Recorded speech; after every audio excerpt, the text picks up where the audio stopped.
Pemirsa, tim AFL juarai turnamen futsal Aceh Orion Cup 1 tahun 2023 tingkat umum se-Kabupaten Pasaman setelah mengalahkan tim Deja Vu 2-1 di final. Pertandingan berjalan sengit, kedua tim menampilkan permainan terbaik tim masing-masing.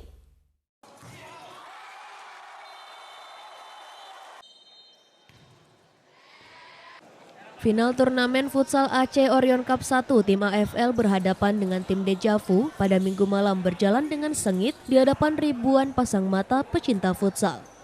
Setelah kebobolan 1-0 di babak pertama menit ke-7, anak asuh Oki Gustian kembali bangkit menyerang dengan membuat kiper tim Deja Vu kocar-kacir. Pada menit ke-10 babak kedua, Irfan berhasil menyamakan kedudukan menjebol gawang tim Deja Vu dari umpan tendangan pojok. Menit ke-16 babak kedua, tendangan keras Cancel kembali menjebol gawang Deja Vu sekaligus membalikan keadaan dan membawa AFL menjuarai turnamen futsal Aceh Orion Cup 1 tingkat umum se-Kabupaten Pasaman. Fadli Mimanda Putra, panitia turnamen, berharap dengan diselenggarakan turnamen futsal di Kabupaten Pasaman bisa mencetak bibit pemain terbaik untuk ajang nasional. Irfan, kapten tim AFL, menjelaskan kemenangan yang mereka capai merupakan hasil kerja keras tim dan binaan pelatih yang selalu memberi support penuh kepada pemain.